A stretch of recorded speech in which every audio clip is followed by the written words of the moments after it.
Hello everybody, this is Ian here, and welcome back to another Doctor Who review. So, here we are again with Empress of Mars, the 9th episode of Season 10. Wow, are we on episode 9 already? Suppose that's what happens when Doctor Who airs in the spring. Anyway, I think that I can say quite definitively that, for me at least, this was my favorite episode of Season 10 so far. Let me explain why, but first, the negatives. I don't really have any huge complaints about this episode, certainly not a lot of my usual complaints for Season 10. For example, the music was actually at a reasonable level this week, and I could actually hear what the characters were saying. My biggest complaint this time was the excessive use of dating references. There were a lot of references. I know most people probably don't care, but this is really my pet peeve when it comes to Doctor Who or just TV and movies in general, so I'm going to discuss it. And there were a lot of references in this, like about as many as have been in all the episodes up until this point combined. However, I will say that as a whole, the references in this one weren't as bad as they could have been. I think that the worst two were the reference to Frozen and the reference to iTunes. But the good thing about dating references is my biggest complaint, though, is that they don't really affect my enjoyment of the episode that much. So even though there were references in this, it didn't worsen the episode in any way. The other negative is similarly smaller in fact, and it's not really a negative per se, more of a personal preference.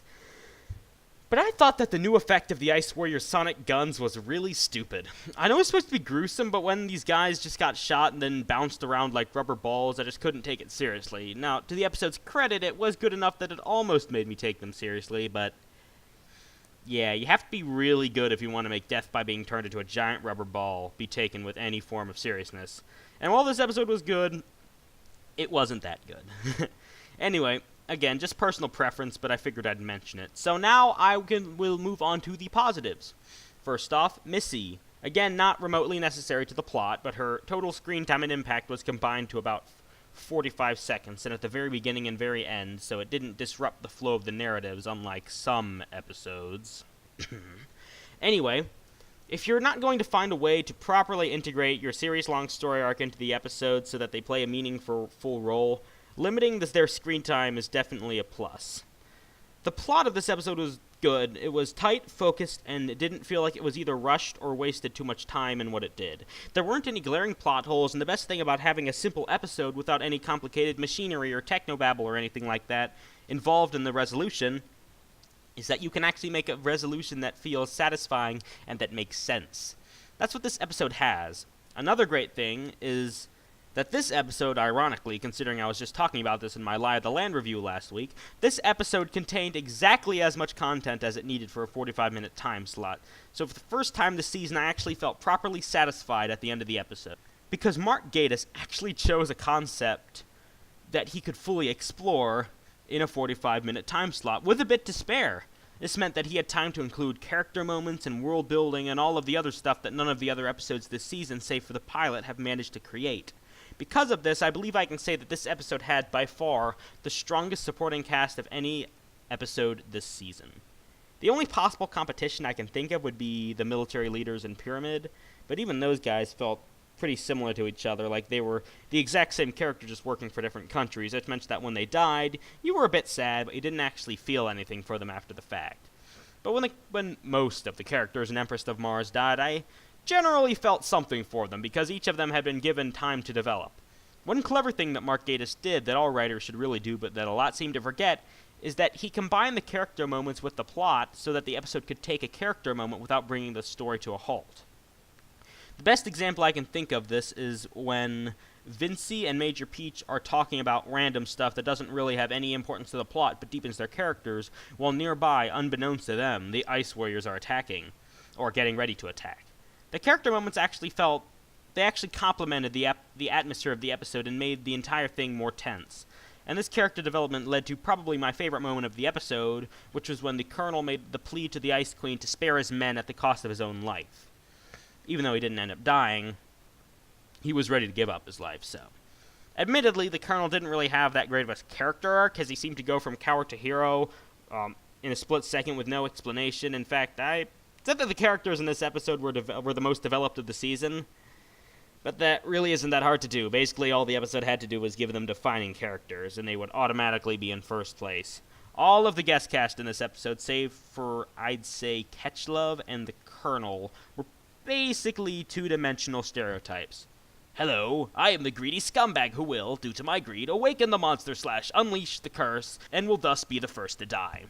Hello, I am the generic but relatable everyman who just wants to go home and marry my fiancée, but due to my innocence, I will almost certainly be killed off in some horrible way. They were the most developed guest cast of the season, but they were still far from three-dimensional. And even because of that, the guest cast being overall fairly mediocre, I would say that the Ice Warriors had a great outing, at least. They actually felt like a legitimate threat without being super overpowered in any way. Yes, they totally slaughtered the British Army, but that was due to the technology gap instead of basically being gods like the monks. We actually got to see the Ice Warriors doing stuff, so they felt intimidating because of what they did, instead of us just being told that they were dangerous and deadly, but not being given anything to back up that declaration. I was also seriously impressed by the Ice Queen herself. Considering I was expecting so little from both the Ice Queen and this episode as a whole, I was blown away by just how good it ended up being. A lot of it had to do with the actress who played Arax, Adele Lynch, who was just perfect in the part. I think the reason why I liked her so much was just because she wasn't given any special abilities or anything like that.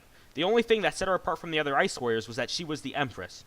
I mean, she could have been taken out just as easily as any of the others as far as I know, but the reason why she worked so well was, again, character. She was intimidating because we actually saw her doing things, and she acted menacing instead of just having some random ability like super speed or invisibility that supposedly made her intimidating. It's basically showing and telling again, and instead of taking a famous villain, slapping a new ability on it, giving it a different name, and saying, "Look at this new deadly monster, it can teleport, so it is scary." What Mark Gatiss has done is take a famous monster and keep it exactly the same, barring a name change and a slight redesign. Then he says, "Look at this new deadly monster, it doesn't need any special abilities to be intimidating." And from that point on, he lets the character prove that it is a menace instead of trying to prove it himself. Also, completely unrelated to any of this, but it was great to see Alpha Centauri return, as I love that character. To think that this entire serial is basically a prequel to The Curse of Peladon. Just the kind of classic series references I love. The ones that no one would know or even think were references if they hadn't seen the classic serials, whatever was being referenced was from. Also, Capaldi here is on top form, and even though he doesn't get as much screen time as he usually does, he completely owns what he's given, so it doesn't feel like he's underutilized at all. Bill is a bit useless in this episode, admittedly, but she's been good in pretty much every episode up to this point, so it didn't really bug me that much. If there's one thing that this episode did, however, is, and I touched on this earlier, it's that death actually meant something in this episode. There were no magic wands or time flukes involved where everyone who died randomly and inexplicably came back to life, and due to the atmosphere the story built up, it was almost able to make it seem as if the Doctor was in danger. Well, the Doctor's never really in danger, but a good episode gives us that illusion, and Empress of Mars almost did. Not quite, the Doctor still felt pretty invincible in this one, but it's still an impressive feat to actually make the villains of the week seem like a somewhat legitimate threat to the Doctor, especially considering he took down near-omnipotent monks only a week previously. The Doctor didn't feel untouchable as he usually does, and that's a good thing. Wayne Yip and Mark Gatiss made a small-scale episode with a fairly standard foe and actually managed to come out with something resembling a threat to the Doctor. That's pretty impressive. With all that said, however, this still wasn't a highest caliber episode. Don't get me wrong, I still loved it and it was well above average, but it wasn't even close to the highest. Yes, the characters were decent, but other stories have had much better. The atmosphere the story built up was good, but other stories have had better. For example, I feel like Wayne Yip could have used the caves much more to his advantage and could have given the episode a more claustrophobic feel than he did. Basically what I'm trying to say is while Empress of Mars was good, it wasn't anything special, but that's something that comes with what is pretty much a filler episode. It's very hard for an episode with no time travel, no mind-bending concepts, and none of the other things that you think of when you hear the phrase Doctor Who to truly excel to what could be considered best ever material. So overall, Empress of Mars was a very good episode, with excellent villains and pacing that, while not truly a standout episode, is still a solid entry into the show's canon.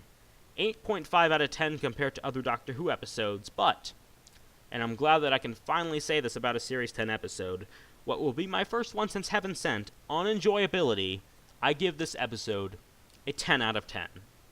I will see you next week for the last episode before the two-part finale, The Eaters of Light.